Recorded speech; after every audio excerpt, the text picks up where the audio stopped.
WM.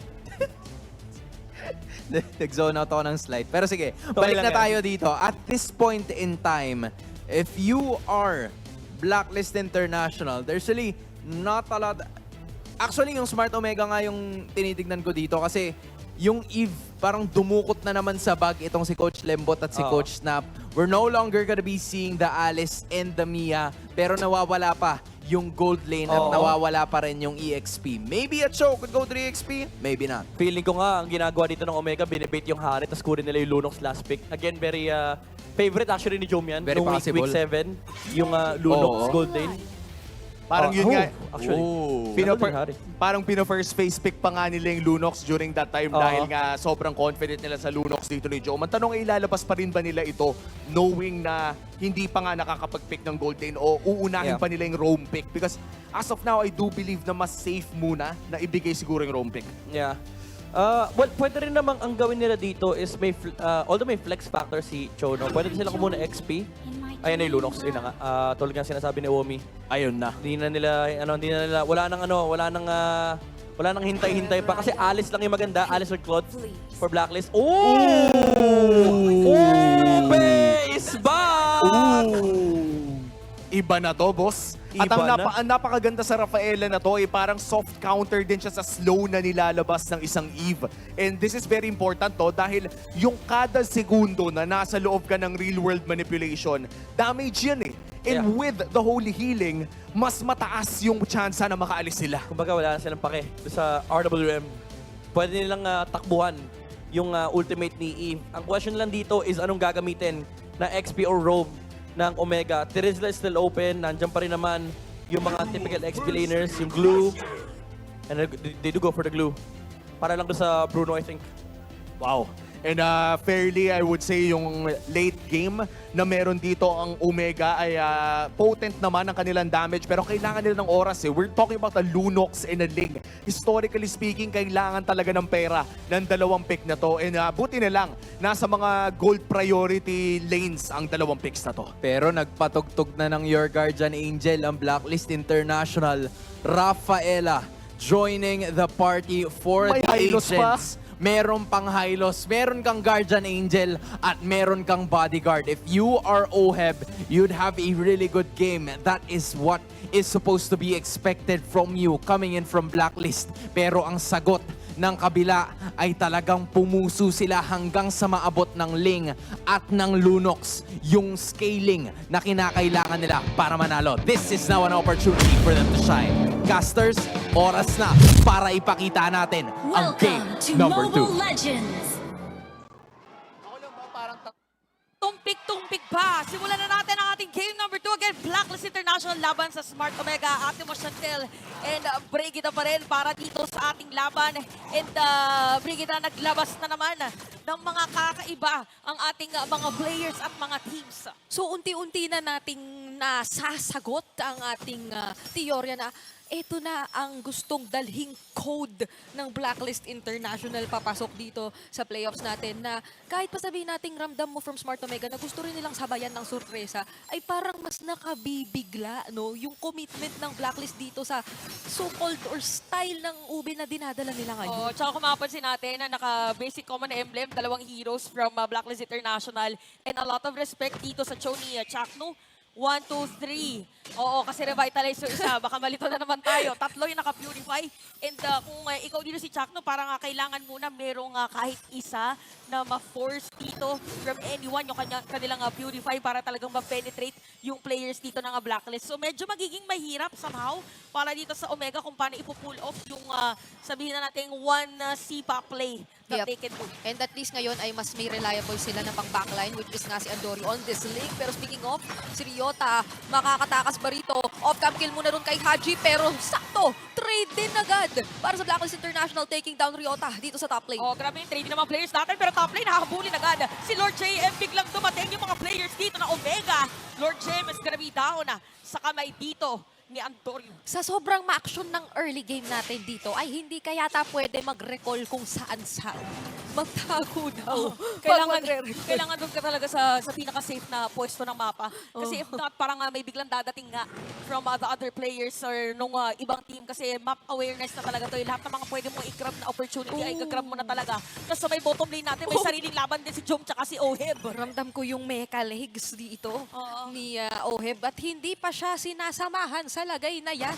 Pero nakikita natin ang kanyang dominance dito sa laning na meron sa early na Blacks International kontra sa Omega. And dito tayo magtutuon ng pansin sa paparating na turtle. Kasi binanggit na ng Infinix Game tambayan natin dito. Grabe naman ang dami mong bantay. Pero sa ngayon, hindi si Oheb ang binabantayan. Sina MP The King ang todo binibigyan ng espasyo para wala nang makalapit at sa kanila mapupunta ang kauna-unahang turtle. Oo, malinis at wala nga nakasilip dito from the side of... Wow! Wow! Wow! Okay, so nakita natin dito si Oheb na naka-solo kill.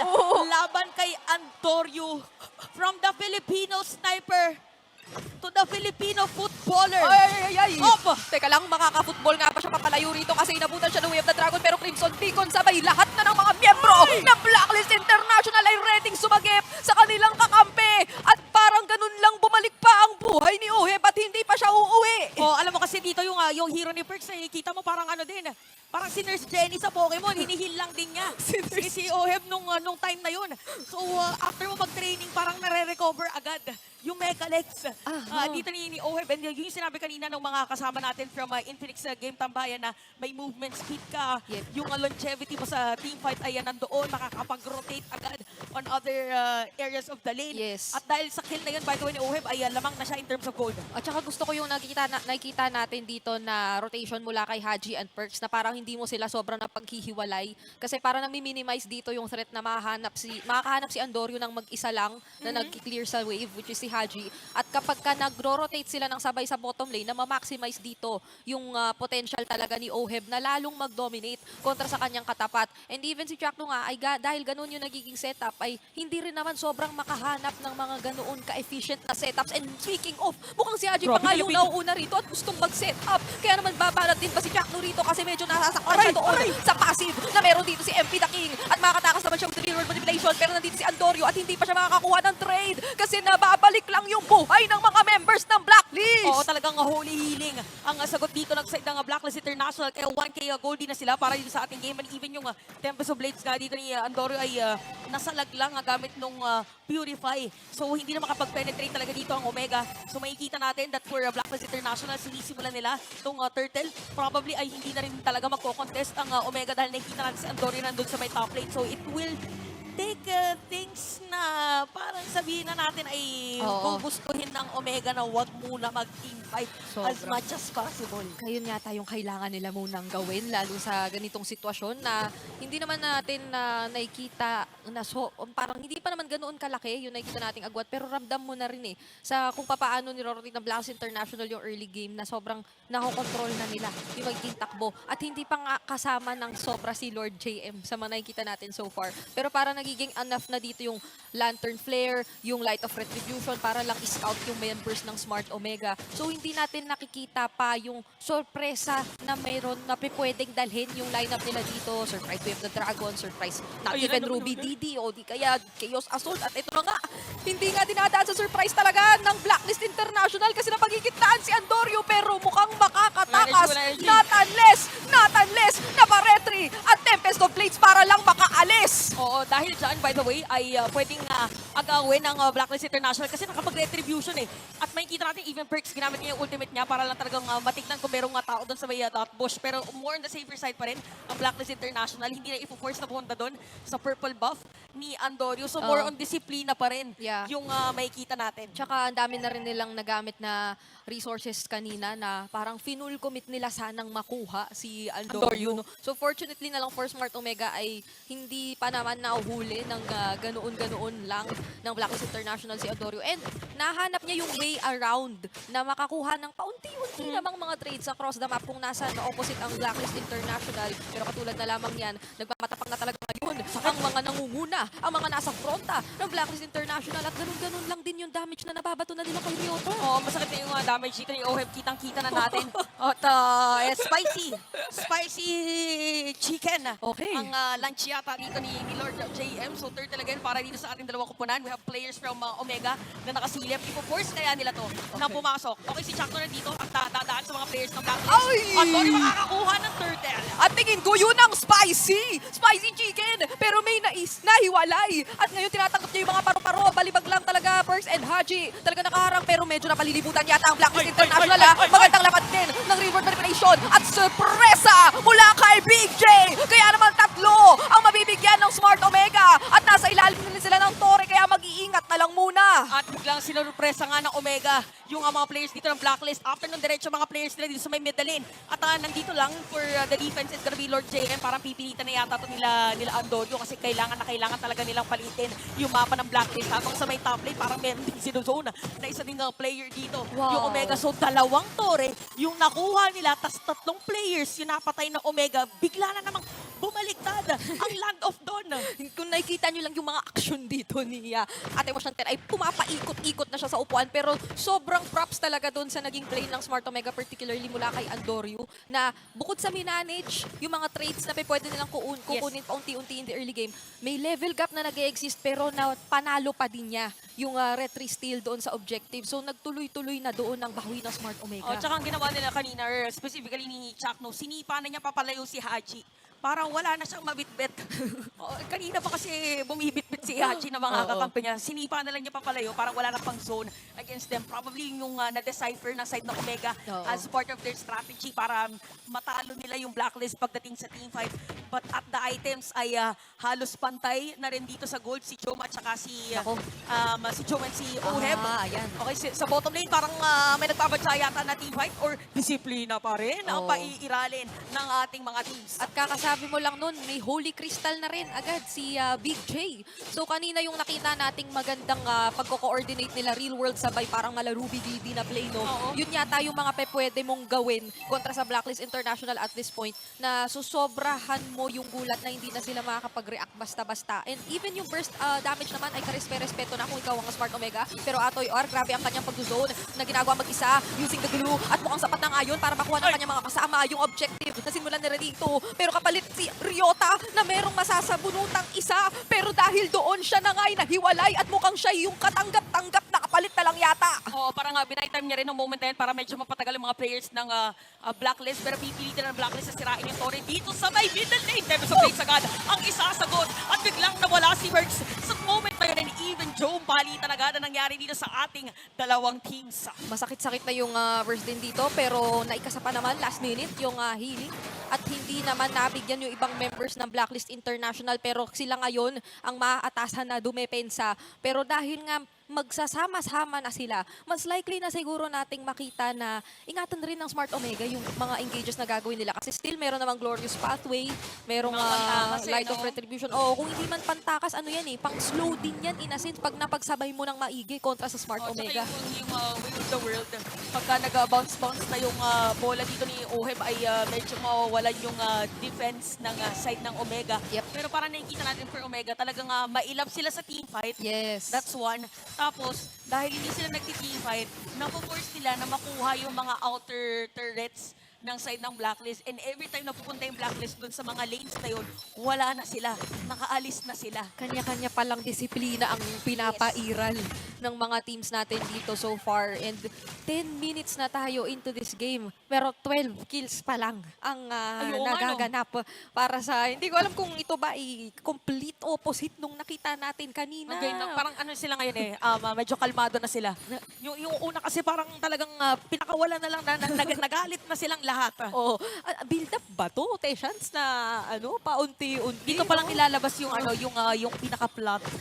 Mamaya pa yung climax. Pasabog ang gustong mangyari dito ng mga teams natin. And we also have to remember, by the way, na even for this two teams ay sanay din sila sa late game. But mataas. Yes. Di ba last time nung naglaban din sila parang 50%, 60% yung defense. But for Omega, mataas yung win rate nila sa kanilang kinatagang Omega timers nga. Actually, anong mga nakagawian nating makita from these two teams talaga, yung capability nila na kahit paano ilaban kapag na-extend na ng sobra. So, ngayon na parang papunta na tayo dun sa punto na hindi naman Sa malabo. exciting part. Sa exciting part, medyo mapapatagal yung laban. Inaabangan ko na kung ano yung mga magiging movements dito ng magkabilang kupunan. Kasi for Blacks International, medyo given naman na gusto talaga nila magsama-sama. Ngayon pa lang nga, nakikita naman natin yung ganoong klase ng approach nila. Pero for Smart Omega, na nakakapag-scale na rin si Andoryu kapag ka nakahanap siya ng isa. Pwedeng ma-force agad daw na makuha yung or any spell or skill ay pwedeng magamit na agad or ma-force dito nga ni Andoryu.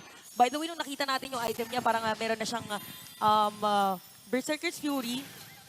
Not sure kung na-build na niya yung kanyang Blade of Despair, pero makikita natin na nandun yung mga criticals, pumipitik na. Ito na rin, nakikita natin na pumipitik na rin yung Lord at sinisimulan na ating mga players. Sakto sa may likod! Ay, sabay latag ng napakagandang RWM. Pero si Jumi at ang kauna-una ang mabibigyan at si Oheb ay buhay pa din. So nababato niya lang yung kanyang mga bola, pero mukhang eto na nga yung parusang pinakahihintay ng Smart Omega. Kaso MP the King, hanggang saan siya madadala nito Winter Transition Play? Kanya namang maikakasa. Andun pa si Beta bumabato ng mga pitik-pitik para unti-unti pa rin tamaan si Ryota, pero dun na yata magtatapos ang team fight natin. Oh, parang sabi nila, alis na lang muna tayo, parang delikado yata kasi yung spam din na skills ay mas marami para dito kay MP the King. And may kita natin na pupwesto na rin sila dito sa may Lord dahil nga pala yung spell bomb, lifesteal by the way, ay napakataas. Ako nakita si Okir, wala siyang pwedeng ilatag na swimming pool para dito sa ating laban kay Okir. Ay napatay, biglang kinitlatan ni JM, ni Lord JM, kasi naglo-Lord eh. Hindi, pero JM naman talaga siya. Oo, muntikan din mapatay si Lord JM ng Lord, pero dumating si Merx para sa heal. Nalilito na tayo kasi nga dalawang magkamukha yun eh. Si Hylos at si Sanctuary Lord. Pero ang pinaka nagmamatter doon ay para makita na naman natin in action how reliable etong si Lord JM. Kapag kinakailangan na, sabi niya, hindi, sige, Lord mo lang yan. Ako nang Oo. bahala dito. Isa akong magtutupas. Oo, tupas din para makatakas yung kanilang kalaban. So, 10 na ang ating score by the way. Yung items na to parang ready na to eh. Parang ready na to pang pwede na to eh. bubuga na talaga eh. Oo nga Kita natin ang middle lane ay sira na rin for Smart Omega. So napantay na rin halos kasi meron pang Lord dito. yung Blacklist na may top no, si Andoryu nandun na naman sa may... Hindi. Okay, Kala natin sisira na naman ang tore. Hindi mo, hindi na kinilir talaga ni Lord JM. Ano na lang siya, pasulong na lang siya dito eh. Tamang hanap kay Andoryu. At nararamdaman ko na talaga dito kung kaano natin kagusto yung action. Yung mga bubuga na pwedeng mangyayari para dito sa ating laban. Pero speaking of action, ito natikbalang laban sa lumilipad na assassin. Pero hindi naman yun magtutuloy. Ano lang siya. Mahirap talagang pagtagpuin ng lupa at ere. Sabi nga nila sa isang kataga, ayun na naman. Okay, hinahanap, iniilawan ni Haji. Nasaan na ba dito si Andoryu? Kaya si Ryan Torres sa may middle lane. So, inaano lang, kinakapitalize ng side ng Blacklist International yung mga pwede nilang makuha laban dito sa Omega. Pero hindi naka-flow yung mini wave nila sa may bottom lane. Yep. So, probably yun yung next nilang na-try Yes. na napuntahan. So, 1.2k goal lead para dito sa Blacklist. At ang ganda nung ginagawa nilang pagbaliktad Yes. against Omega. Pero kaya din kasi gawin ng Omega na parang bigla nilang binabaliktad yung laban. Grabe na yung ating mga hand gestures dito, pero tayo'y pumapatak na rin sa 15 minuto. So kung ikaw talagang Smart Omega, gusto mo lang naman tong patagalin pa ng kaunti at hindi naman binibigo ni Andoryu ang kanyang mga kasama dito sa mga pag-iwas ng sabay-sabay na waves, kumbaga, para sa side ng Blacklist International. Meron silang mga kinakailangang isipin pagdating doon sa ganitong mga pagmamanage. And nandito naman na tayo sa puntong ito na parang pwede tong i-capitalize ng Smart Omega kasi malakas naman talaga yung global presence na meron sila, given na meron silang isang link. Pero for Blacklist kasi, expect mo nga na kailangan may pagsasama-sama kayo na gagawin. Oh, tsaka ganyan yung nangyari, ganyan yung playstyle nila. Para si Haji literal na meron siyang lantern, iniilawan niya na okay, clear. Pwede dumaan na dito, walang kalaban. Just in case na meron man biglang dumating, ay naka-ready din si Lord JM for the glorious pathway. Okay, nasa may middle lane na. Okay. Nasa may middle lane na at nagkakitaan. 20 seconds before the next Lord. Probably yun yung maging last team fight natin or depende kung madedepensahan kung sino man ang hindi makakakuha ng Lord. Yes, ano na tayo pa 18 minutes na tayo rito Pero if anything for Smart Omega, parang dahil sa sobrang daming ways ng Blacklist International talagang mag-check, mag-scout, hindi na siya pwedeng isa-isa lang na magiging play. Kung ikaw yung Smart Omega, parang yung nakita nating naging successful one time, yung naging sabay-sabay talaga sila doon sa paglatag ng real world, panggulat with the Chaos Assault, tapos maging Way of the Dragon. Mapo-force out mo yung ilang mga spells and yung mga important and yung mga resources dito ng Blacklist kapag sobrang magulo na ang mga kaganapan dito. Speaking of resource, walang purple buff si Andorio. So, yun din yung reason kaya hindi din binibitawan ni Atoy R na yung Lord. Kasi kailangan ma-reset, kailangan na mas maganda sana na meron mo ng purple buff. Pero medyo tricky siya. Yeah. Kasi what if, kung biglang pumunta yung blacklist, i-force nila dito si Andorio na gamitin yung retribution niya. So, tingnan natin, nakalahati na lang yung buhay ng Lord. Okay? Probably ay mare-reset na naman to, pero parang kinakapitan din nila MP, the King, and even Perks. Merong manggigigil anytime ginamit na yung Glorious Pathway. Naku, wala ng immortality para kay Chuck Bamba at wala pang napo-force out na battle spells para sa Blacklist International. Pero ayun na nga yung panggugulat na gagawin dito ni Joe. Magpapasok na rin si Andorio with the Tempest of Blades. Si Oheb pa nga, ang kauna-una ang mapapatumba. And with the 4 blades ay si Lord JM pa nga yung isinunod niya. At ngayon ay natanggalan ng dalawang miyembro. Magkabila ang kupunan. Is magka-out na ba sila? Inilalaban pa kasi yata. Wala ng Tempest of Blades at napop na yung immortality. At Andorio wala na buhay doon, pero ilalaban pa rin nga kay Perks. Nandito ang kapitan. Nandito si Haji, the KDA machine. Nagbibigay na ilaw para sa blacklist. Kaya naman, wala yung jungler dito na side ng Omega at itutuloy pa rin niya. Itutuloy pa rin niya na palayuin si Okir. Saan ka daw pupunta? Hindi niya tatantanan dito at umabot na nga rin si Perks. At siya pa ang makaka-last hit dito. Habang tamang depensa lang mula rito kay Atoy R. At naiangat nila ng sobra na bawasan na yung base. Pero maski maging yung Lord nakuha ng blacklist. Okay, so ang dami nakuhang objectives dito ng blacklist at kamutikan pa nga yung base. Kaya pala ibang mga players hindi na nakapag-contest laban kay MP the King nung kinukuha niya yung Lord. So control-wise in terms of team fight, parang ang isa yata sa pinaka nagiging, or hindi isa parang siya yata yung pinaka nagiging masakit sa ulo ng Omega is yung lantern flare ni Haji. Yes, and kanina ay kita naman natin yung pagka-focus ng Smart Omega dun sa targets na gusto nilang i-take down. Ginulat na talaga nila, yung flicker ay kinumit naman nila doon sa mga nasa backlines and naging successful sila kung yun lang kasi natanggal naman si Oheb. Pero ang nakaligtaan na naman nating pansinin ay nabubuhay pa rin sa kabila ng lahat si MP the King. At siya ang crucial din naman pagdating na sa mga ganitong klase ng objectives. Oh, speaking of objective, kukuha na rin may middle lane, may setup yata na gagawin dito ng side ng Blacklist International. Mapapaangat at mabubuhat si Chakno.